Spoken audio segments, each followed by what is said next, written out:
ਬਹੁਤਾ ਕਰਮ ਲਿਖਿਆ ਨਾ ਜਾਏ, ਵੱਡਾ ਦਾਤਾ ਤਿਲ ਨਾ ਤਮਾਏ। ਪਰਮੇਸ਼ਰ ਦੀ ਰਚਨਾ ਦਾ ਕੰਮ ਇਤਨਾ ਲੰਮਾ ਚੌੜਾ ਹੈ ਕਿ ਇਸ ਨੂੰ ਕਲਮ ਦੀ ਵਿੱਚ ਲਿਆਉਣਾ ਬਹੁਤ ਹੀ ਅਸੰਭਵ ਹੈ। ਉਹ ਇੰਨਾ ਵੱਡਾ ਦਾਤਾ ਇਤਨੀ ਵੱਡੀ ਰਚਨਾ ਦੀਆਂ ਲੋੜਾਂ ਪੂਰੀਆਂ ਕਰਨ ਵਾਲਾ ਹੁੰਦਾ ਹੋਇਆ ਵੀ ਸੰਸਾਰੀ ਜੀਵਾਂ ਤੋਂ ਇਹਨਾਂ ਦਾਤਾਂ ਦੇ ਬਦਲੇ ਕੁਝ ਵੀ ਲੈਣ ਦੀ ਇੱਛਾ ਨਹੀਂ ਰੱਖਦਾ। ਉਹ ਬੇਗਰਜ ਦਾਤਾ ਹੈ। ਇਹ ਸਾਰੀ ਰਚਨਾ ਦੇ ਰਚਣ ਵਿੱਚ ਜਾਂ ਇਸ ਦੀ ਸੰਭਾਲ ਕਰਨ ਵਿੱਚ ਆਪਣੀ ਜ਼ਿੰਮੇਵਾਰੀ ਨਿਭਾਉਣ ਪਿੱਛੇ ਉਸਦਾ ਕੋਈ ਵੀ ਕਿਸੇ ਕਿਸਮ ਦਾ ਕੋਈ ਵੀ ਸਵਾਰਥ ਨਹੀਂ। ਕੀਤੇ ਮੰਗੈ ਜੋਧ ਅਪਾਰ, ਕੀਤੇ ਗਣਤ ਨਹੀਂ ਵਿਚਾਰ। ਕੀਤੇ ਖਪ ਟੁੱਟੈ ਬੇਕਾਰ, ਕੀਤੇ ਲੈ ਲੈ ਮੁੱਕਰ ਪਾਏ। ਕੀਤੇ ਮੂਰਖ ਖਾਹੀ ਖਾਹੇ, ਕੀਤਿਆ ਦੁਖ ਭੂਖ ਸਦ ਮਾਰ। ਏ ਪੈ ਦਾਤ ਤੇਰੀ ਦਾਤਾਰ। ਉਸ ਦਾਤੇ ਕੋਲੋਂ ਨਾ ਜਾਣੇ ਕਿਤਨੇ ਆਦਮੀ ਆਪਣੇ ਲਈ ਬੇਅੰਤ ਸ਼ਕਤੀ ਮੰਗਦੇ ਰਹਿੰਦੇ ਹਨ। ਇਹਨਾਂ ਦੀ ਗਿਣਤੀ ਬਾਰੇ ਕੋਈ ਵੀ ਅੰਦਾਜ਼ਾ ਇਸ ਕਰਕੇ ਨਹੀਂ ਲਗਾਇਆ ਜਾ ਸਕਦਾ ਕਿਉਂਕਿ ਜਦੋਂ ਦੀ ਸ੍ਰਿਸ਼ਟੀ ਰਚੀ ਗਈ ਹੈ ਉਦੋਂ ਤੋਂ ਲੈ ਕੇ ਹੁਣ ਤੱਕ ਸ਼ਕਤੀਆਂ ਨੂੰ ਮੰਗਣ ਵਾਲਿਆਂ ਦੀ ਲਾਈਨ ਕਦੇ ਨਹੀਂ ਟੁੱਟੀ ਅਤੇ ਕਿੰਨੇ ਹੀ ਜੀਵ ਇਹਨਾਂ ਸ਼ਕਤੀਆਂ ਨੂੰ ਪ੍ਰਾਪਤ ਕਰਕੇ ਸੰਸਾਰਕ ਕਾਰ ਵਿਹਾਰਾਂ ਵਿੱਚ ਖੱਪ ਟੁੱਟ ਕੇ ਨਸ਼ਟ ਹੋ ਚੁੱਕੇ ਹਨ। ਇਹਨਾਂ ਦੀ ਗਿਣਤੀ ਕਿਵੇਂ ਕਰੀਏ? ਸੰਸਾਰ ਵਿੱਚ ਐਸੇ ਜੀਵਾਂ ਦੀ ਗਿਣਤੀ ਵੀ ਨਹੀਂ ਦੱਸੀ ਜਾ ਸਕਦੀ ਜਿਹੜੇ ਸ਼ਕਤੀਆਂ ਜਾਂ ਵਸਤਾਂ ਤਾਂ ਪਰਮੇਸ਼ਰ ਤੋਂ ਹੀ ਪ੍ਰਾਪਤ ਕਰਦੇ ਹਨ ਪਰ ਬਾਅਦ ਵਿੱਚ ਉਹਨਾਂ ਵਸਤਾਂ ਦੇ ਆਪ ਮਾਲਕ ਹੋਣ ਦਾ ਦਾਅਵਾ ਕਰਦੇ ਰਹਿੰਦੇ ਹਨ। ਇਸ ਤਰੀਕੇ ਨਾਲ ਉਹ ਭੁੱਲ ਜਾਂਦੇ ਹਨ ਜਾਂ ਇਹ ਕਹਿ ਲਈਏ ਕਿ ਉਹ ਮੁਨਕਰ ਹੋ ਜਾਂਦੇ ਹਨ ਕਿ ਇਹ ਦਾਤਾਂ ਤਾਂ ਸਾਨੂੰ ਉਸ ਦਾਤੇ ਕੋਲੋਂ ਮਿਲਦੀਆਂ ਹਨ ਜਿਸ ਨੂੰ ਸਭਨਾ ਜੀਆਂ ਕਾ ਦਾਤਾ ਆਖਿਆ ਜਾਂਦਾ ਹੈ। ਗੁਰਬਾਣੀ ਦਾ ਇੱਕ ਹੋਰ ਗੁਰਬਾਕ ਹੈ, ਇੱਕ ਦਾਤਾ ਸਭ ਜਗ ਭਿਖਾਰੀਆ, ਹਰ ਜਾਚੈ ਸਭ ਮੰਗ ਮੰਗਣਾ। ਕਿ ਭਾਵ ਪਰਮੇਸ਼ਰ ਇੱਕ ਦਾਤਾ ਹੈ ਜਾਂ ਹੁਕਮ ਇੱਕ ਦਾਤਾ ਹੈ। ਸਭ ਜਗਤ ਉਸ ਤੋਂ ਮੰਗਣ ਵਾਲੇ ਹਨ, ਇਸ ਕਰਕੇ ਉਹ ਸਾਰੇ ਉਸ ਤੋਂ ਹੀ ਮੰਗਾਂ ਮੰਗਦੇ ਹਨ।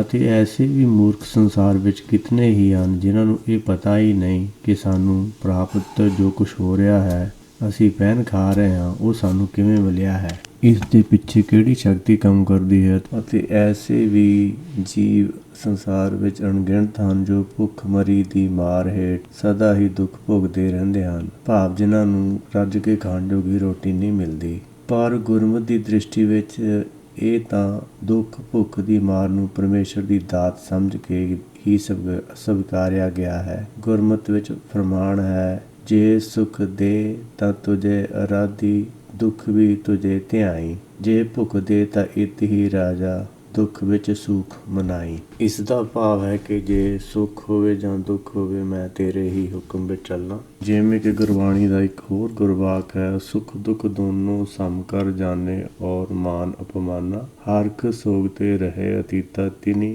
ਜਗ ਤਤ ਪਛਾਨਾ। ਭਾਵ ਸੁੱਖ ਦੁੱਖ ਦੋਨਾਂ ਨੂੰ ਸਮ ਕਰ ਜਾਣਨਾ ਹੈ ਔਰ ਮਾਨ ਜਾਂ ਅਪਮਾਨ, ਜੇ ਕੋਈ ਸਾਡੀ ਇੱਜ਼ਤ ਕਰੇ ਜਾਂ ਨਾ ਕਰੇ। ਤੇ ਫਿਰ ਹਰਖ ਸੋਗ ਭਾਵ ਸੋਗ ਤੇ ਖੁਸ਼ੀ ਤੋਂ ਵੀ ਪਰੇ ਰਹਿਣਾ ਹੈ, ਭਾਵ ਉਹਦੇ ਵਿੱਚ ਵੀ ਜ਼ਿਆਦਾ ਖੁਸ਼ੀ ਨਹੀਂ ਕਰਨੀ ਤੇ ਜ਼ਿਆਦਾ ਗਮੀ ਨਹੀਂ ਕਰਨੀ। ਜਿਹੜੇ ਇਸ ਤਰ੍ਹਾਂ ਦੇ ਗੁਰਮੁਖ ਹੁੰਦੇ ਹਨ ਉਹ ਆਪਣੇ ਆਪ ਭਾਵ ਆਪਣੀ ਆਤਮਾ ਨੂੰ ਪਛਾਣ ਲੈਂਦੇ ਹਨ। ਤਿਨੀ ਜਗ ਤਤ ਪਛਾਨਾ। ਬੰਦ ਖਲਾਸੀ ਭਾਣੇ ਹੋਏ, ਹੋਰ ਆਖ ਨਾ ਸਕੈ ਕੋਏ। ਜੇ ਕੋ ਖਾਇਕ ਆਖਣ ਪਾਏ, ਉਹ ਜਾਣੇ ਜੇਤੀਆਂ ਮੂੰਹ ਖਾਏ। ਬੰਦ ਖਲਾਸੀ ਭਾਣੇ ਹੋਏ ਭਾਵ ਬੰਧਨਾਂ ਵਿੱਚ ਜੀਵ ਆਪਣੇ ਮਨ ਦੀ ਮਰਜ਼ੀ ਕਰਕੇ ਪਿਆ ਹੈ ਤੇ ਜਿਹੜੀ ਖਲਾਸੀ ਹੋਣੀ ਉਹ ਪਰਮੇਸ਼ਰ ਦੇ ਹੁਕਮ ਵਿੱਚ ਚੱਲ ਕੇ ਹੋਣੀ ਹੈ। ਜਿਵੇਂ ਕਿ ਗੁਰਬਾਣੀ ਦਾ ਵਾਕ ਹੈ, ਪੈਰ ਕੁਹਾੜਾ ਮਾਰਿਆ ਗਾਫਲ ਆਪਣੇ ਹਾਥ। ਇਸੇ ਤਰ੍ਹਾਂ ਇੱਕ ਹੋਰ ਗੁਰਵਾਕ ਹੈ, ਮੰਦਾ ਚੰਗਾ ਆਪਣਾ, ਆਪੇ ਹੀ ਕੀਤਾ ਪਾਵਣਾ।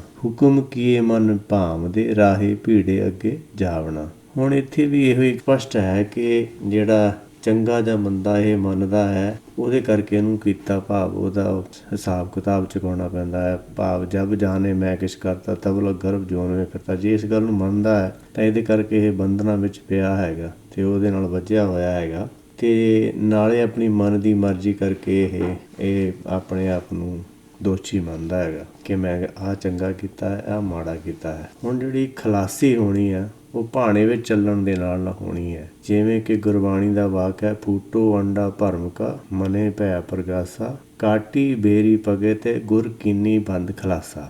ਕਿਉਂਕਿ ਭਰਮ ਕਰਕੇ ਇਹ ਮੰਨਦਾ ਹੈਗਾ ਕਿ ਮੈਂ ਕੁਛ ਕਰ ਸਕਦਾ ਹਾਂ, ਪਰ ਜਦੋਂ ਇਹ ਹੁਕਮ ਵਿੱਚ ਚੱਲਦਾ ਹੈਗਾ ਤਾਂ ਇਹਦੀ ਜਿਹੜੀ ਇਹਦੀ ਮਨੌਤ ਹੈਗੀ ਹੈ ਇਹ ਕਿ ਮੈਂ ਕੁਛ ਕਰ ਸਕਦਾ, ਉਹ ਤੋਂ ਇਹਨੂੰ ਜਦੋਂ ਸਮਝ ਆ ਜਾਂਦੀ ਹੈ, ਉਹਨੂੰ ਗਿਆਨ ਹੋ ਜਾਂਦਾ ਹੈ ਤਾਂ ਫਿਰ ਇਹਦੀ ਜਿਹੜਾ ਇਹ ਖਲਾਸੀ ਹੋ ਜਾਂਦੀ ਹੈਗੀ। ਪਰ ਇਸ ਵਿੱਚ ਹੋਰ ਕਿਸੇ ਵੀ ਵਿਅਕਤੀ ਜਾਂ ਸੰਤ, ਸਾਧ, ਭਗਤਾਂ, ਦੇਹਧਾਰੀ ਗੁਰੂ ਦਾ ਦਖਲ ਸਤਿਗੁਰੂ ਜੀ ਨਹੀਂ ਮੰਨਦੇ। ਪਰ ਫਿਰ ਵੀ ਜੇ ਕੋਈ ਦੰਭੀ ਸੰਤ ਜਾਂ ਸਾਧ, ਕੋਈ ਦੇਹਧਾਰੀ ਗੁਰੂ ਇਹ ਆਖਣ ਦੀ ਅਵੱਗਿਆ ਕਰੇ, ਭਾਵ ਉਹ ਆਪਣੇ ਚੇਲਿਆਂ ਨੂੰ ਇਹ ਕਹੇ ਕਿ ਮੈਂ ਤੁਹਾਡਾ ਗੁਰੂ ਹੋਣ ਕਰਕੇ ਇਹ ਸਮਰੱਥਾ ਰੱਖਦਾ ਹਾਂ ਕਿ ਮੈਂ ਆਪਣੇ ਨਾਲ ਆਪਣੇ ਚੇਲਿਆਂ ਨੂੰ ਵੀ ਮੁਕਤ ਕਰਵਾ ਸਕਦਾ ਹਾਂ, ਤਾਂ ਸਹੀ ਗੱਲ ਨਹੀਂ ਹੈ। ਇਸ ਲਈ ਗੁਰਮਤਿ ਵਿੱਚ ਕਿਧਰੇ ਵੀ ਕਿਸੇ ਭਗਤ ਜਾਂ ਗੁਰੂ ਸਾਹਿਬਾਨ ਨੇ ਇਹ ਗੱਲ ਨਹੀਂ ਮੰਨੀ ਕਿ ਕੋਈ ਵੀ ਵਿਅਕਤੀ ਕਿਸੇ ਦੂਸਰੇ ਵਿਅਕਤੀ ਨੂੰ ਆਪਣੀ ਭਗਤੀ ਦੀ ਸ਼ਕਤੀ ਦੁਆਰਾ ਜੀਵਨ ਮੁਕਤ ਕਰਨ ਵਿੱਚ ਸਮਰੱਥ ਹੈ। ਸਗੋਂ ਗੁਰਬਾਣੀ ਵਿੱਚ ਤਾਂ ਇਹ ਗੱਲ ਹੋਰ ਵੀ ਸਪਸ਼ਟ ਕਰਕੇ ਦੱਸੀ ਗਈ ਹੈ ਕਿ ਸਤਿਗੁਰ ਦੇ ਸਰੀਰ ਨੂੰ ਦੇਖਣ ਨਾਲ ਜਾਂ ਉਸ ਦਾ ਸਪਰਸ਼ ਕਰਨ ਨਾਲ ਮੁਕਤੀ ਨਹੀਂ ਮਿਲਦੀ।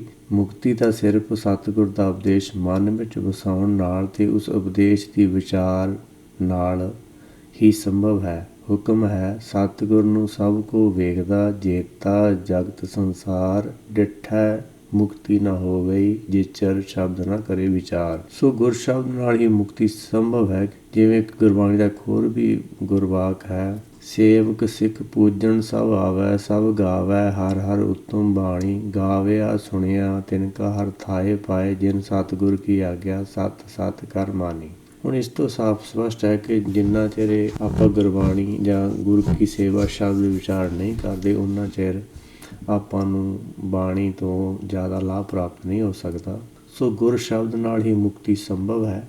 ਇਹ ਗੱਲ ਤਾਂ ਸਪਸ਼ਟ ਹੋ ਗਈ, ਪਰ ਦੇਖਣਾ ਇਹ ਰਹਿ ਗਿਆ ਕਿ ਕੇਵਲ ਦਰਸ਼ਨ ਨਾਲ ਹੀ ਮੁਕਤੀ ਸੰਭਵ ਹੁੰਦੀ ਤਾਂ ਉਹ ਸਾਰੇ ਲੋਕ ਜਿਹੜੇ ਭਗਤਾਂ, ਹਰ ਕੇ ਸੰਤ ਅਤੇ ਪੂਰੇ ਸਤਿਗੁਰਾਂ ਦੇ ਸੰਪਰਕ ਵਿੱਚ ਆਉਂਦੇ ਰਹੇ, ਉਹ ਸਾਰੇ ਦੇ ਸਾਰੇ ਗੁਰਮੁਖ ਕਿਉਂ ਨਹੀਂ ਬਣ ਗਏ ਜਾਂ ਬਣ ਸਕੇ। ਸਗੋਂ ਸੱਚਾਈ ਤਾਂ ਇਹ ਹੈ ਕਿ ਕਈ ਵਾਰ ਇਹਨਾਂ ਮਹਾਂਪੁਰਖਾਂ ਦੇ ਆਪਣੇ ਪਰਿਵਾਰਾਂ ਦੇ ਜੀਵਾਂ ਉੱਤੇ ਪਰਮੇਸ਼ਰ ਦੀ ਕਿਰਪਾ ਦ੍ਰਿਸ਼ਟੀ ਹੁਣ ਰਹਿ ਗਈ। ਉਹ ਗੁਰਮਤਿ ਵਿਚਾਰਧਾਰਾ ਨਾਲ ਵੀਸ ਵਿਸੇ ਸਹਿਮਤ ਨਹੀਂ ਹੋ ਸਕੇ। ਪਰ ਅੱਜ ਜਦੋਂ ਅਸੀਂ ਇਹ ਵੇਖਦੇ ਹਾਂ, ਕੁਝ ਦੰਭੀ ਅਖੌਤੀ ਸੰਤ ਜਾਂ ਗੁਰੂ ਆਪਣੇ ਚੇਲਿਆਂ ਵਾਲੇ ਵਾਅਦੇ ਕਰਦੇ ਹਨ ਕਿ ਤੁਹਾਡੀ ਮੁਕਤੀ ਦੀ ਜ਼ਿੰਮੇਵਾਰੀ ਸਾਡੀ ਹੈ ਜਾਂ ਅਸੀਂ ਬਾਂਹ ਫੜ ਕੇ ਲੈ ਜਾਵਾਂਗੇ, ਤਾਂ ਉਹਨਾਂ ਲੋਕਾਂ ਦੀ ਮੂਰਖਤਾ ਤੇ ਹਾਸਾ ਆਉਂਦਾ ਹੈ।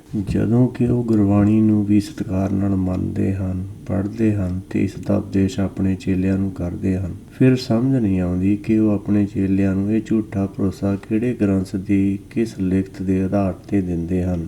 ਅੱਜ ਸੰਸਾਰ ਵਿੱਚ ਆਦਿ ਸ੍ਰੀ ਗੁਰੂ ਗ੍ਰੰਥ ਸਾਹਿਬ ਵਿਚਲੀ ਰੱਬੀ ਬਾਣੀ ਨੂੰ ਸਾਰੀ ਦੁਨੀਆ ਨੇ ਸੱਚੀ ਅਤੇ ਪੱਕੀ ਬਾਣੀ ਵਜੋਂ ਸਤਿਕਾਰ ਲਿਆ ਹੈ। ਦੁਨੀਆ ਦਾ ਹੋਰ ਕੋਈ ਵੀ ਖਿਆਲ ਜਿਹੜਾ ਗੁਰਮਤਿ ਨਾਲ ਮੇਲ ਨਹੀਂ ਖਾਂਦਾ ਜਾਂ ਸਹੀ ਨਹੀਂ ਹੋ ਸਕਦਾ। ਇਸ ਲਈ ਜੇ ਕਿਸੇ ਗ੍ਰੰਥ ਦਾ ਜਾਂ ਕਿਸੇ ਹੋਰ ਧਾਰਮਿਕ ਵਿਚਾਰਧਾਰਾ ਦਾ ਵੀ ਖਿਆਲ ਹੋਵੇ ਜਿਸ ਨੂੰ ਆਧਾਰ ਬਣਾ ਕੇ ਸੰਤ ਜਾਂ ਅਖੌਤੀ ਗੁਰੂ ਪ੍ਰਚਾਰ ਕਰਦੇ ਹਨ, ਸਹੀ ਕਿਵੇਂ ਹੋ ਸਕਦਾ ਹੈ। ਸਗੋਂ ਇਸ ਤੋਂ ਵੀ ਇੱਕ ਕਦਮ ਅੱਗੇ ਗੁਰਮਤਿ ਦਾ ਇਹ ਮੰਨਣਾ ਹੈ ਕਿ ਕੋਈ ਵੀ ਹਰ ਕਾ ਸੰਤ ਜਾਂ ਸੱਚਾ ਗੁਰੂ ਇਹ ਨਹੀਂ ਕਹਿ ਸਕਦਾ ਕਿ ਮੈਂ ਬਿਨਾਂ ਪਰਮੇਸ਼ਰ ਦੀ ਕਿਰਪਾ ਤੋਂ ਆਪਣੀ ਬੁੱਧ ਬਲ ਨਾਲ ਕਿਸੇ ਵਿਅਕਤੀ ਨੂੰ ਪਰਮ ਪਦ ਕਰਾਉਣ ਵਿੱਚ ਸਮਰੱਥ ਹਾਂ। ਇਸ ਲਈ ਗੁਰਮਤਿ ਵਿੱਚ ਪੈਰ ਪੈਰ ਤੇ ਗੁਰ ਕਿਰਪਾ ਜਾਂ ਪਰਮੇਸ਼ਰ ਦੀ ਮਿਹਰ ਜਾਂ ਪਰਮੇਸ਼ਰ ਦੇ ਰਹਿਮੋ ਕਰਮ ਦਾ ਜ਼ਿਕਰ ਆਉਂਦਾ ਹੈ। ਸਤਿਗੁਰ ਤਾਂ ਕੇਵਲ ਇੱਕ ਮੇਘ ਰੂਪ ਹਨ ਜੋ ਗਿਆਨ ਦੀ ਵਰਖਾ ਕਰਦੇ ਹਨ। ਜਦ ਵਰਖਾ ਹੁੰਦੀ ਤਾਂ ਉਹ ਸਭ ਜਗ੍ਹਾ ਇੱਕੋ ਜਿਹੀ ਹੁੰਦੀ ਹੈ, ਜਿੰਨੇ ਕੁ ਦਾਇਰੇ ਵਿੱਚ ਉਹ ਹੋ ਰਹੀ ਹੋਵੇ।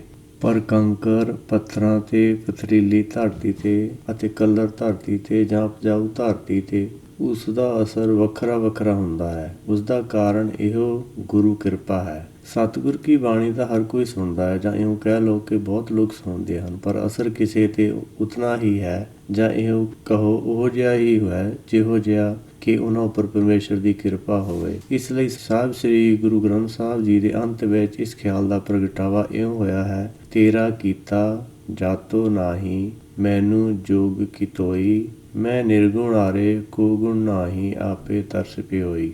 ਤਰਸ ਪਿਆ ਮੈਂ ਰਾਮਤ ਹੋਈ, ਸਤਿਗੁਰ ਸੱਜਣ ਮਿਲਿਆ। ਫਿਰ ਗੁਰਬਾਣੀ ਦਾ ਪ੍ਰਚਾਰ ਕਰਨ ਵਾਲੇ ਦੰਭੀ ਗੁਰੂ ਜੋ ਕੁਝ ਕਹਿ ਰਹੇ ਹਨ, ਇਹਨਾਂ ਅੰਦਰ ਕਿਤੇ ਬਹੁਤ ਡੂੰਘੀ ਜਗ੍ਹਾ ਵਿੱਚ ਛੁਪੇ ਹੋਏ ਇਸੇ ਕਪਟ ਕਾਰਨ ਹੈ, ਜਾਂ ਫਿਰ ਝੂਠੀ ਪ੍ਰਸ਼ੰਸਾ ਦੀ ਭੁੱਖ ਹੋ ਸਕਦੀ ਹੈ। ਨਹੀਂ ਤਾਂ ਗੁਰਬਾਣੀ ਅਨੁਸਾਰ ਇਹ ਗੱਲ ਮੰਨਦੇ ਕਿ ਗੁਰੂ ਤਾਂ ਕੇਵਲ ਉਸ ਦੇਹ ਵਿਚਲੇ ਗਿਆਨ ਦਾ ਨਾਮ ਹੈ, ਜਿਸ ਦਾ ਸਰੂਪ ਇਹਨਾਂ ਅੱਖਾਂ ਨੂੰ ਦਿਖਾਈ ਨਹੀਂ ਦਿੰਦਾ। ਉਸ ਨੂੰ ਹੀ ਅਕਾਲ ਮੂਰਤ ਕਿਹਾ ਗਿਆ ਹੈ। ਦਿਖਾਈ ਦੇਣ ਵਾਲਾ ਸਰੂਪ ਦੇਹ ਮਾਇਆ ਰੂਪ ਮਿੱਟੀ ਹੀ ਹੈ, ਜੋ ਕਿ ਮੂਲ ਰੂਪ ਵਿੱਚ ਜੜ ਹੈ। ਇੰਨਾ ਕੁਛ ਹੁੰਦੇ ਹੋਏ ਵੀ ਜੇ ਕੋਈ ਮਹਾਂਮੂਰਖ ਇਹ ਕਹੇ ਕਿ ਮੁਕਤੀ ਪਰਮੇਸ਼ਰ ਤੋਂ ਬਿਨਾਂ ਹੋਰ ਕਿਸੇ ਦੇ ਵੱਸ ਦੀ ਗੱਲ ਹੈ, ਇਹ ਤਾਂ ਉਸ ਤੋਂ ਉਸ ਨੂੰ ਉਦੋਂ ਹੀ ਪਤਾ ਲੱਗੇਗਾ ਜਦੋਂ ਸਰੀਰ ਛੱਡਣ ਉਪਰੰਤ ਉਸ ਵਿਅਕਤੀ ਨੂੰ ਇਸ ਵਾਗਿਆ ਦੀ ਸਜ਼ਾ ਭੁਗਤਣ ਵਜੋਂ ਝਾੜਾਂ ਦਾ ਸਾਹਮਣਾ ਕਰਨਾ ਪਵੇ ਜੋ ਉਸ ਨੂੰ ਪਾਈਆਂ ਜਾਣਗੀਆਂ, ਅਤੇ ਆਪਣੇ ਸਰੀਰ ਨਾਲ ਜੁੜੇ ਹੋਣ ਕਰਕੇ ਇਸ ਮਨ ਵਿਚਲੇ ਮੋਹ ਦੇ ਟੁੱਟਣ ਦੀ ਚੋਟ ਦਾ ਸਾਹਮਣਾ ਕਰਨਾ ਪਵੇਗਾ। ਸਰੀਰਕ ਮੋਹ ਕਾਰਨ ਹੀ ਬੰਦੇ ਦਾ ਰਿਸ਼ਤਾ ਮਾਇਆ ਨਾਲ ਜੁੜਦਾ ਹੈ।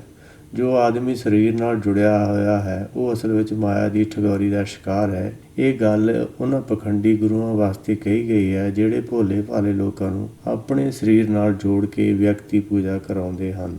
ਆਪੇ ਜਾਣੇ ਆਪੇ ਦੇ ਆਖੇ ਸੇਪੇ ਕੇ ਜਿਸਨੂੰ ਬਖਸ਼ੇ ਸਿਫਤ ਸਲਾਹ ਨਾਨਕ ਪਾਤਸ਼ਾਹੀ ਪਾਤਸ਼ਾਹ। ਸੰਸਾਰ ਤੋਂ ਮੁਕਤੀ ਦਾ ਗਿਆਨ ਪਰਮੇਸ਼ਰ ਆਪ ਹੀ ਜਾਣਦਾ ਹੈ। ਜਿਸ ਕਿਸੇ ਨੂੰ ਵੀ ਸੰਸਾਰ ਤੋਂ ਛੁਟਕਾਰੇ ਦਾ ਗਿਆਨ ਪ੍ਰਾਪਤ ਹੋਇਆ ਹੈ ਉਹ ਉਸਨੇ ਭਾਵ ਪਰਮੇਸ਼ਰ ਨੇ ਹੀ ਉਸ ਪ੍ਰਾਣੀ ਨੂੰ ਦਿੱਤਾ ਹੈ। ਉਸ ਤੋਂ ਇਲਾਵਾ ਇਹ ਗਿਆਨ ਕੋਈ ਦੇ ਹੀ ਨਹੀਂ ਸਕਦਾ। ਇਹੀ ਅੰਤਰ ਰਹਿ ਜਾਂਦਾ ਹੈ ਪਰਮੇਸ਼ਰ ਵਿੱਚ ਤੇ ਦੇਹਧਾਰੀ ਗੁਰੂ ਵਿੱਚ। ਪੂਰਾ ਗੁਰ ਕੇਵਲ ਦੱਸ ਸਕਦਾ ਹੈ। ਦੱਸੀ ਹੋਈ ਗੱਲ ਦਾ ਅੰਦਰ ਵਸਣਾ ਪਰਮੇਸ਼ਰ ਦੀ ਕਿਰਪਾ ਤੋਂ ਬਿਨਾਂ ਸੰਭਵ ਨਹੀਂ ਹੈ। ਇਸ ਲਈ ਗੁਰਮਤ ਵਿੱਚ ਪਰਮੇਸ਼ਰ ਦੀ ਕਿਰਪਾ ਦਾ ਸਭ ਤੋਂ ਉੱਚਾ ਤੇ ਵੱਡਾ ਸਥਾਨ ਹੈ। ਜਿਸ ਦੀ ਕਿਰਪਾ ਦ੍ਰਿਸ਼ਟੀ ਹੋ ਜਾਵੇ ਉਸ ਨੂੰ ਇਸੀ ਮੁਕਤੀ ਦੀ ਗੱਲ ਦਾ ਥਹੁ ਪਤਾ ਮਿਲ ਜਾਂਦਾ ਹੈ ਅਤੇ ਉਹ ਇਸ ਥਹੁ ਪਤੇ ਨੂੰ ਅੱਗੇ ਹੋਰਨਾਂ ਨੂੰ ਵੀ ਸਮਝਾਉਣ ਦੇ ਯੋਗ ਹੋ ਜਾਂਦਾ ਹੈ। ਆਖੇ ਸੇ ਪੇ ਕੇ ਉਹ ਦੱਸ ਦਿੰਦਾ ਹੈ ਇਹ ਗੱਲ ਹੋਰਾਂ ਵੀ ਕਿੰਨਿਆਂ ਹੀ ਲੋਕਾਂ ਨੂੰ। ਇਸ ਉਪਰੰਤ ਉਹ ਵਿਅਕਤੀ ਸਿਫਤ ਸਲਾਹ ਦੀ ਬਖਸ਼ਿਸ਼ ਪ੍ਰਾਪਤ ਕਰਕੇ ਭਾਵ ਸਿਫਤ ਸਲਾਹ ਕਰ ਲੈਣ ਦੀ ਸਮਰੱਥਾ ਪ੍ਰਾਪਤ ਕਰਕੇ ਪਾਤਸ਼ਾਹਾਂ ਦਾ ਪਾਤਸ਼ਾਹ ਬਣ ਜਾਂਦਾ ਹੈ। ਭਾਵ ਉਹ ਪਰਮੇਸ਼ਰ ਦਾ ਰੂਪ ਹੀ ਹੋ ਜਾਂਦਾ ਹੈ। ਜਿਵੇਂ ਕਿ ਗੁਰਬਾਣੀ ਦਾ ਗੁਰਬਾਕ ਹੈ, ਸਿਫਤੀ ਜਿਨ੍ਹਾਂ ਕੋ ਬਖਸ਼ੀਐ ਸੇਈ ਪੋਤੇਦਾਰ, ਕੁੰਜੀ ਜਿਨ ਕੋ ਦਿੱਤੀਆ ਤਿਨਾ ਮਿਲੇ ਭੰਡਾਰ।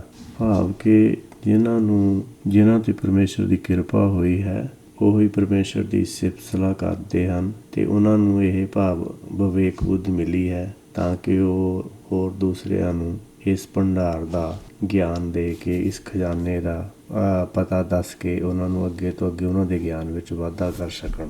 ਜਿਵੇਂ ਕਿ ਗੁਰਬਾਣੀ ਦਾ ਵਾਕ ਹੈ, ਲੰਗਰ ਗੁਰ ਸ਼ਬਦ ਹੈ, ਖਾਵੋ ਖਰਚੋ ਰਲ ਮਿਲ ਭਾਈ, ਆਵੈ ਤੋਟ ਨਾ ਵਧੋ ਜਾਈ।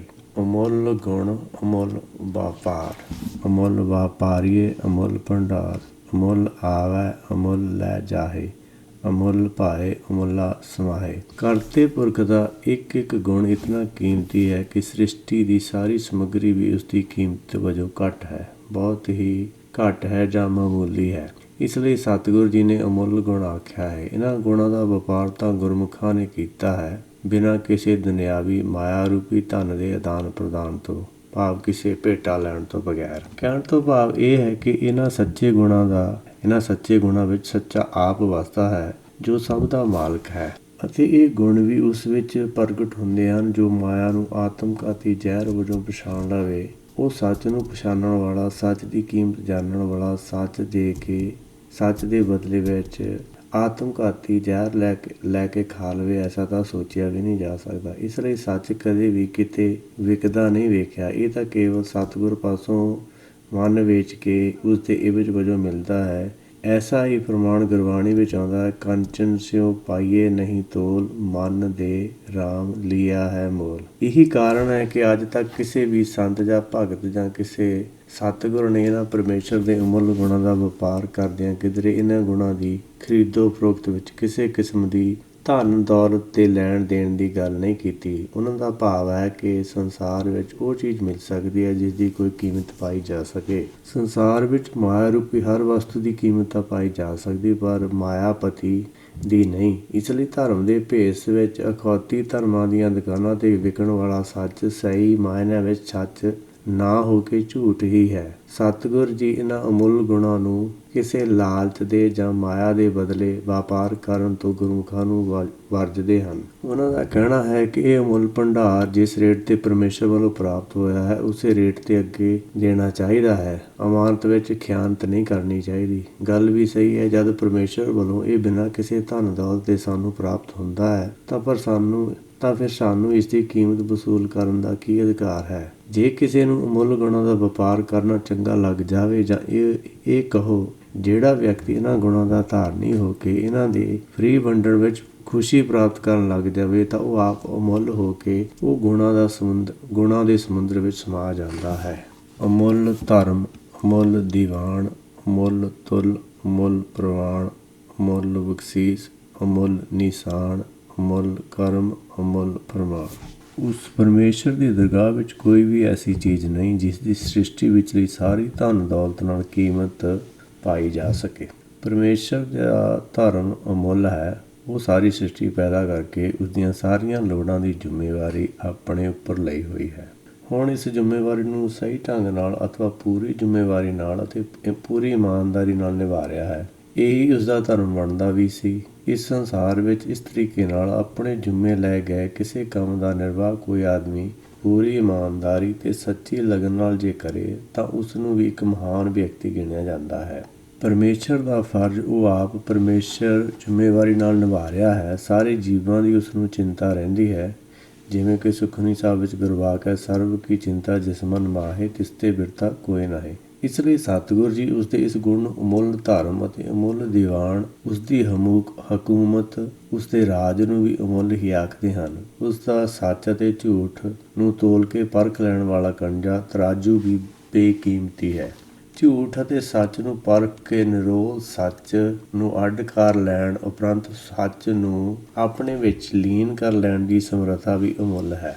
ਸੰਸਾਰ ਸਮੁੰਦਰ ਵਿੱਚ ਛੁਟਕਾਰਾ ਪਾਉਣ ਲਈ ਪਰਮੇਸ਼ਰ ਦੀ ਕਿਰਪਾ ਦ੍ਰਿਸ਼ਟੀ ਅਤੀ ਜ਼ਰੂਰੀ ਹੈ। ਉਸਦੀ ਇਸ ਕਿਰਪਾ ਦ੍ਰਿਸ਼ਟੀ ਨੂੰ ਹੀ ਉਸਦੀ ਬਖਸ਼ਿਸ਼ ਕਿਹਾ ਗਿਆ ਹੈ। ਜਿਸ ਉੱਪਰ ਉਸਦੀ ਮਿਹਰ ਦੀ ਨਿਗਾਹ ਹੋ ਜਾਵੇ ਉਹ ਇਸ ਭਵ ਸਾਗਰ ਤੋਂ ਪਾਰ ਹੋ ਜਾਂਦਾ ਹੈ। ਜਿਸ ਬਖਸ਼ਿਸ਼ ਨਾਲ ਭਵ ਸਾਗਰ ਪਾਰ ਕੀਤਾ ਜਾ ਸਕਦਾ ਹੋਵੇ ਤਾਂ ਉਸਦਾ ਮੁੱਲ ਕੁਝ ਵੀ ਨਹੀਂ ਪਾਇਆ ਜਾ ਸਕਦਾ। ਇਸ ਕਿਰਪਾ ਦ੍ਰਿਸ਼ਟੀ ਪਿੱਛੋਂ ਜੀਵ ਦਾ ਮਾਇਆ ਤੋਂ ਅਲੱਗ ਹੋ ਜਾਣਾ, ਭਾਵ ਮਾਇਆ ਦੀ ਲਿਪਤਤਾ ਤੋਂ ਅਲਿਪਤ ਹੋ ਜਾਣਾ ਤੇ ਫਿਰ ਉਸ ਅਲਿਪਤ ਪਰਮੇਸ਼ਰ ਦਾ ਹੀ ਰੂਪ ਹੋ ਜਾਣਾ ਵੀ ਅਮੁੱਲ ਹੈ। ਸਾਰੇ ਜੀਵਾਂ ਲਈ ਉਸਦੀਆਂ ਬਖਸ਼ਿਸ਼ਾਂ, ਦਾਤਾ ਰੂਪੀ ਕਰਮ ਵੀ ਅਮੁੱਲ ਹੈ। ਇਸ ਦੇ ਬਦਲੇ ਵੀ ਕੋਈ ਇੱਛਾ ਪਰਮੇਸ਼ਰ ਦੇ ਮਨ ਵਿੱਚ ਕਦੇ ਪ੍ਰਗਟ ਹੀ ਨਹੀਂ ਹੁੰਦੀ। ਉਸ ਦਾ ਸ੍ਰਿਸ਼ਟੀ ਨੂੰ ਚਲਾਉਣ ਸੰਬੰਧੀ ਹੁਕਮ ਵੀ ਅਮੁੱਲ ਹੈ, ਭਾਵ ਉਸਦੀ ਕੋਈ ਕੀਮਤ ਨਹੀਂ ਹੈ। ਪਰ ਹੁਕਮ ਭਾਵ ਫਰਮਾਨ ਦੇ ਦੋ ਪੱਖ ਹੁੰਦੇ ਹਨ। ਇੱਕ ਪੱਖ ਤਾਂ ਇਹ ਉਹ ਹੈ ਜਿਸ ਬਾਰੇ ਉੱਪਰ ਵਿਚਾਰ ਕੀਤਾ ਗਿਆ ਹੈ ਤੇ ਦੂਸਰਾ ਪੱਖ ਉਹ ਹੁਕਮ ਹੈ ਜਿਸ ਦੁਆਰਾ ਜੀਵ ਨੂੰ ਇਸ ਸੰਸਾਰ ਸਮੁੰਦਰ ਵਿੱਚੋਂ ਬਾਹਰ ਕੱਢਿਆ ਜਾਂਦਾ ਹੈ। ਗੁਰਬਾਣੀ ਦਾ ਉਹ ਹੁਕਮ ਰੂਪ ਹੀ ਹੈ। ਅਮੁੱਲੋ ਅਮੁੱਲ ਆਖਿਆ ਨਾ ਜਾਏ, ਆਖ ਰਹੇ ਲਿਵ ਲਾਏ।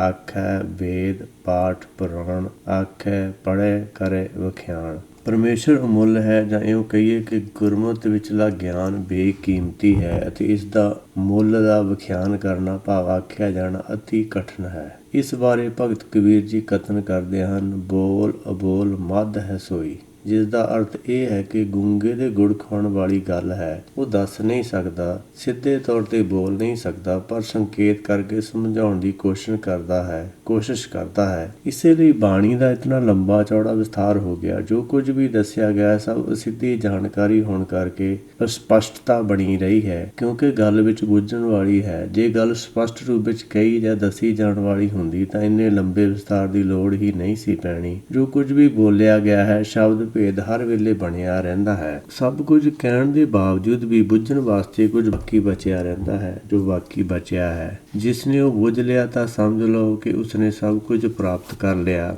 ਕਿਉਂਕਿ ਇਹ ਬੁੱਝਣ ਵਾਲੀ ਚੀਜ਼ ਉਸਦਾ ਅਸਲੀ ਰੂਪ ਹੈ। ਕਿਉਂਕਿ ਗੁਰਬਾਣੀ ਦਾ ਵਾਕ ਹੈ, ਜੈਸਾ ਤੂੰ ਤੈਸਾ ਤੂੰ ਹੀ ਹੈ ਰੇ ਕਿਆ ਉਪਮਾ ਦੀਜੇ। ਇਸ ਲਈ ਇਹ ਆਖਿਆ ਗਿਆ ਹੈ ਕਿ ਉਸ ਨੂੰ ਅੱਖਰਾਂ ਵਿੱਚ ਬੰਦ ਨਹੀਂ ਕੀਤਾ ਜਾ ਸਕਦਾ। ਜਾਂ ਇੱਕ ਹੋਰ ਗੁਰਵਾਕ ਹੈ, ਉਹ ਰੂਪ ਤੇਰਾ ਅਗੰਮ ਹੈ, ਅਨੂਪ ਤੇਰਾ ਦਰਸਾਰਾ, ਭਾਵ ਤੇਰੇ ਵਰਗਾ ਹੋਰ ਕੋਈ ਹੈ ਹੀ ਨਹੀਂ, ਤਾਂ ਫਿਰ ਇੱਥੇ ਕਿਸੇ ਨੂੰ ਕਿਵੇਂ ਉਹਦੀ ਉਦਾਹਰਨ ਦਿੱਤੀ ਜਾ ਸਕਦੀ। ਅੱਖਰਾਂ ਦੀ ਕੈਦ ਵਿੱਚ ਤਾਂ ਕੇਵਲ ਉਸਦੇ ਮਾਇਆ ਰੂਪ ਨੂੰ ਹੀ ਬੰਦ ਕੀਤਾ ਜਾ ਸਕਦਾ। ਅਕਾਲ ਮੂਰਤ ਜਿਹੜਾ ਹੈ ਉਹ ਸਾਡੀ ਸਮਝ ਤੋਂ, ਗਿਆਨ ਇੰਦਰੀਆਂ ਦੀ ਪਕੜ ਤੋਂ ਪਰੇ ਹੈ। ਗਿਆਨ ਇੰਦਰੀ ਉਹ ਚੀਜ਼ ਪਕੜ ਸਕਦੇ ਹਨ ਜਿਹੜੀ ਇਹਨਾਂ ਨੇ ਕਦੀ ਸੁਣੀ ਹੋਵੇ ਜਾਂ ਦੇਖੀ ਹੋਵੇ, ਭਾਵ ਕੰਨਾਂ ਨਾਲ ਸੁਣੀ ਹੋਵੇ ਜਾਂ ਅੱਖਾਂ ਨਾਲ ਦੇਖੀ ਹੋਵੇ, ਜਾਂ ਜੀਭ ਦੇ ਨਾਲ ਖੱਟਾ ਮਿੱਠਾ ਚਾਹ ਸਵਾਦ ਦੇਖਦੇ ਹਾਂ, ਜਾਂ ਚਮੜੀ ਦੇ ਨਾਲ ਸਪਰਸ਼ ਕੀਤੀ ਹੋਵੇ। ਜੋ ਇਹਨਾਂ ਨੇ ਕਦੀ ਚੀਜ਼ ਦੇਖੀ ਨਾ ਹੋਵੇ ਉਹਦੇ ਬਾਰੇ ਦੱਸਣਾ ਇਹਨਾਂ ਦੇ ਲਈ ਬੜਾ ਮੁਸ਼ਕਿਲ ਕੰਮ ਹੈ। ਇਸ ਕਰਕੇ ਇਸ ਸੰਸਾਰ ਵਿੱਚ ਜੋ ਕੁਝ ਹੈ ਉਹ ਐਗਜ਼ਾਮਪਲਾਂ ਦੇ ਥਰੂ ਦੱਸਿਆ ਜਾਂਦਾ, ਪਰ ਫਿਰ ਵੀ ਉਹਦੇ ਵਿੱਚ ਬੁੱਝਣ ਦੀ ਜਿਹੜੀ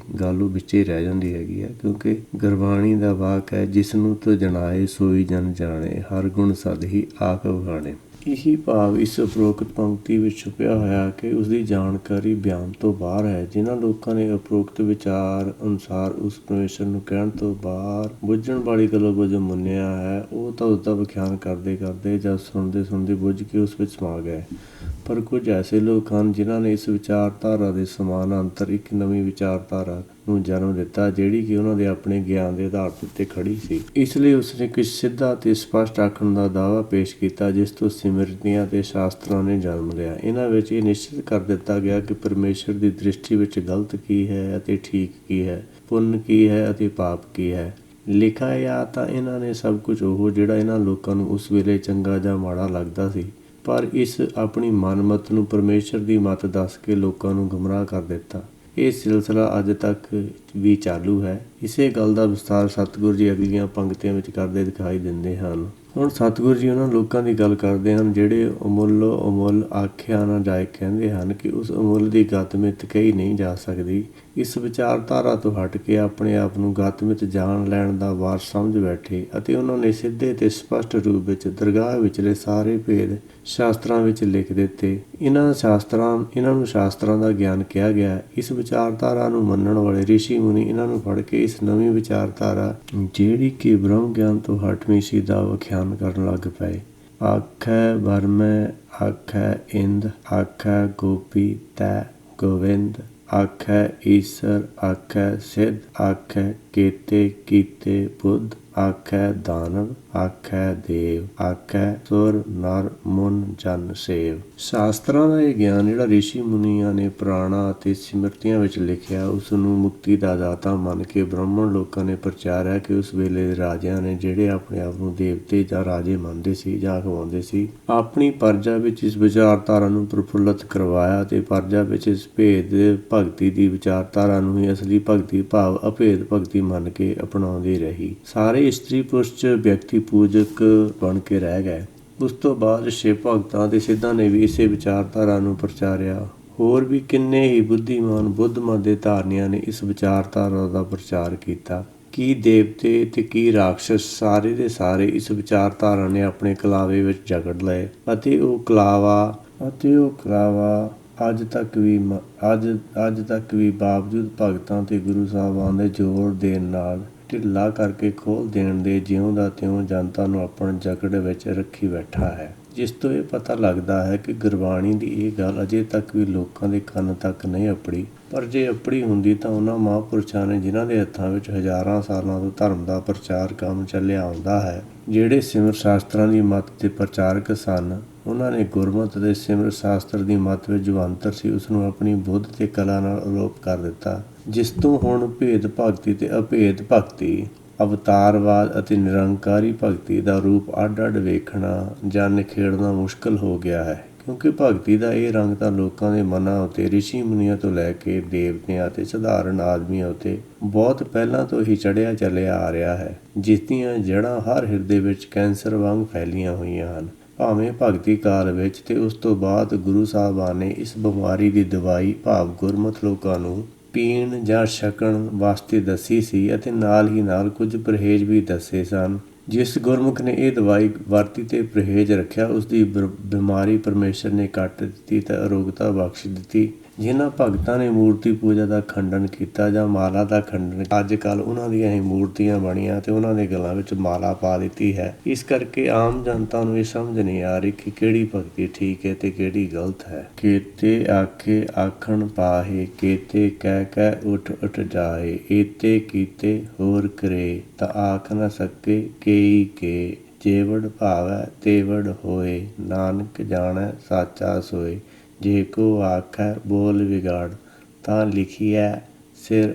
ਗਾਵਾਰ। ਜਿੱਥੇ ਇਹ ਭੇਦ ਭਗਤੀ ਭਾਵ ਅਵਤਾਰਵਾਦ ਦੀ ਵਿਚਾਰਧਾਰਾ ਕਾਫੀ ਸਮੇਂ ਤੋਂ ਚੱਲੀ ਆਈ ਹੈ, ਉਸ ਦੇ ਨਾਲ ਹੀ ਗੁਰਮਤਿ ਵਿਚਾਰਧਾਰਾ ਅਭੇਦ ਭਗਤੀ ਵੀ ਸੀਮਿਤ ਦਾਇਰੇ ਵਿੱਚ ਪ੍ਰਚਾਰੀ ਜਾਂਦੀ ਰਹੀ ਹੈ। ਇਸ ਦੇ ਸੀਮਿਤ ਹੋਣ ਦਾ ਕਾਰਨ ਇੱਕ ਤਾਂ ਇਸ ਦਾ ਕਿਸੇ ਵੀ ਰਾਜ ਪ੍ਰਬੰਧ ਨਾਲ ਪੂਰੀ ਤਰ੍ਹਾਂ ਨਾਲ ਸਹਿਮਤ ਨਾ ਹੋਣਾ, ਦੂਸਰਾ ਕਾਰਨ ਅਵਤਾਰਵਾਦ ਦਾ ਖੁੱਲ੍ਹ ਕੇ ਵਿਰੋਧ ਕਰਨਾ ਰਿਹਾ ਹੈ। ਇਸ ਲਈ ਨਾ ਤਾਂ ਇਸ ਮਤ ਨਾਲ ਹਾਕਮ ਵਰਗ ਹੀ ਪੂਰੀ ਤਰ੍ਹਾਂ ਨਾਲ ਜੁੜਿਆ ਤੇ ਨਾ ਹੀ ਪੁਜਾਰੀ ਵਰਗ। ਇਸ ਨਾਲ ਚੱਲ ਸਕਿਆ ਹੈ। ਸਗੋਂ ਹਾਕਮ ਵਰਗ ਤੇ ਪੁਜਾਰੀ ਵਰਗ ਦੋਵੇਂ ਰਲ ਕੇ ਇਸ ਦੀਆਂ ਜੜ੍ਹਾਂ ਵਿੱਚ ਤੇਲ ਪਾਉਂਦੇ ਰਹੇ ਹਨ, ਭਾਵ ਇਸ ਦਾ ਵਿਰੋਧ ਕਰਦੇ ਰਹੇ ਹਨ। ਇਸ ਲਈ ਅਵਤਾਰਵਾਦ ਵਿਚਾਰਧਾਰਾ ਨੂੰ ਰਾਜ ਸ਼ਕਤੀ, ਸੱਤਾ ਅਤੇ ਪੁਜਾਰੀ ਸ਼ਕਤੀ ਦੇ ਮਾਲਕਾਂ ਨੇ ਮਿਲ ਕੇ ਆਪਣੀ ਪੂਰੀ ਵਾਹ ਨਾਲ ਪ੍ਰਚਾਰਿਆ ਹੈ। ਸਤਿਗੁਰੂ ਜੀ ਵੇਲੇ ਬਹੁਤ ਸਾਰੇ ਲੋਕ ਇਸੇ ਦਾ ਪ੍ਰਚਾਰ ਕਰ ਰਹੇ ਸਨ ਅਤੇ ਬਹੁਤ ਸਾਰੇ ਪ੍ਰਚਾਰ ਕਰਨ ਦੇ ਕਾਬਲ ਹੋਣ ਦੇ ਯਤਨਾਂ ਵਿੱਚ ਲੱਗੇ ਹੋਏ ਸਨ। ਇਹੋ ਜਿਹਾ ਬਹੁਤ ਸਾਰੇ ਲੋਕ ਹੁਣ ਵੀ ਲੱਗੇ ਹੋਏ ਹਨ, ਪਰ ਸਤਿਗੁਰੂ ਜੀ ਆਖਦੇ ਹਨ, ਇਸ ਗਿਆਨ ਦਾ ਪ੍ਰਚਾਰ ਕਰਨ ਵਾਲੇ ਇਸ ਸੰਸਾਰ ਵਿੱਚੋਂ ਮਰਨ ਉਪਰੰਤ ਜਾ ਰਹੇ ਨਜ਼ਰ ਆਉਂਦੇ ਹਨ। ਉਹਨਾਂ ਦਾ ਕਹਿਣ ਦਾ ਮਤਲਬ ਹੈ ਕਿ ਜਦੋਂ ਗਿਆਨ ਕਰਵਾਉਣ ਵਾਲਿਆਂ ਦਾ ਆਵਾਗਮਨ, ਜੰਮਣ ਮਰਨ ਨਹੀਂ ਮਿਟ ਰਿਹਾ ਤਾਂ ਸੁਣਨ ਵਾਲਿਆਂ ਦਾ ਕਿਵੇਂ ਮਿਟ ਸਕਦਾ ਹੈ, ਕਿਉਂਕਿ ਇਹਨਾਂ ਦੇ ਪੱਲੇ ਉਹ ਸਹੀ ਗਿਆਨ ਤਾਂ ਹੈ ਹੀ ਨਹੀਂ ਜਿਸ ਨਾਲ ਜੰਮਣਾ ਮਰਨਾ ਕੱਟਿਆ ਜਾ ਸਕਦਾ ਹੈ। ਜਿੰਨੇ ਵੀ ਅੱਜ ਤੱਕ ਇਸ ਦੇ ਪ੍ਰਚਾਰ ਕਰਨ ਵਾਲੇ ਹੋਏ ਹਨ, ਉਹਨਾਂ ਨੇ ਭਾਵੇਂ ਹੋਰ ਕਿਉਂ ਨਾ ਹੋ ਜਾਵਣ, ਇਹ ਸਾਰੇ ਦੇ ਸਾਰੇ ਭਰਮ ਗਿਆਨੀ ਮਿਲ ਕੇ ਵੀ ਸਹੀ ਗਿਆਨ ਨਹੀਂ ਕਰਾ ਸਕਦੇ, ਕਿਉਂਕਿ ਉਹ ਪਰਮੇਸ਼ਰ ਜਦੋਂ ਮਰਜ਼ੀ ਆਪਣਾ ਰੂਪ ਜਿੰਨਾ ਵੱਡਾ ਮਰਜ਼ੀ ਬਣਾ ਸਕਦਾ ਹੈ, ਜਾਂ ਇਉਂ ਕਹਿ ਲਓ ਕਿ ਜਿੰਨਾ ਵੱਡਾ ਰੂਪ ਉਹ ਚਾਹੁੰਦਾ ਹੈ ਬਣਾ ਲੈਂਦਾ ਹੈ। ਇਸ ਲਈ ਉਹ ਆਪਣੀ ਜਾਣਕਾਰੀ ਆਪ ਹੀ ਦੇ ਸਕਦਾ ਹੈ। ਦੂਸਰਾ, ਉਸ ਦਾ ਕੋਈ ਵੀ ਉਸ ਨੂੰ ਭਾਵ ਉਸ ਦੇ ਦਿਲ ਦੀ ਗੱਲ ਨੂੰ ਬੁੱਝ ਲਵੇ, ਐਸਾ ਹੋ ਹੀ ਨਹੀਂ ਸਕਦਾ। ਇਸ ਲਈ ਗੁਰਬਾਣੀ ਵਿੱਚ ਇਹ ਮੰਨਿਆ ਗਿਆ ਹੈ ਕਿ ਨਾਨਕ ਤਾਂ ਉਹੀ ਬੋਲਦਾ ਹੈ ਜੋ ਉਸ ਦਾ ਪਰਮੇਸ਼ਰ ਹੁਕਮ ਕਰਦਾ ਹੈ। ਪਰ ਫਿਰ ਵੀ ਜੇ ਕੋਈ ਪਰਮੇਸ਼ਰ ਦੀ ਬਾਣੀ ਨੂੰ ਭਾਵ ਗੁਰਬਾਣੀ ਨੂੰ ਤੋੜ ਮਰੋੜ ਕੇ ਇਸ ਅਵਤਾਰਵਾਦੀ ਵਿਚਾਰਧਾਰਾ ਹੀ ਸਿੱਧ ਕਰਨ ਦਾ ਉਪਰਾਲਾ ਕਰੇ ਤਾਂ ਉਸ ਨੂੰ ਮੂਰਖਾਂ ਦਾ ਮੂਰਖ ਸਰਦਾਰ ਕਿਹਾ ਜਾਵੇਗਾ।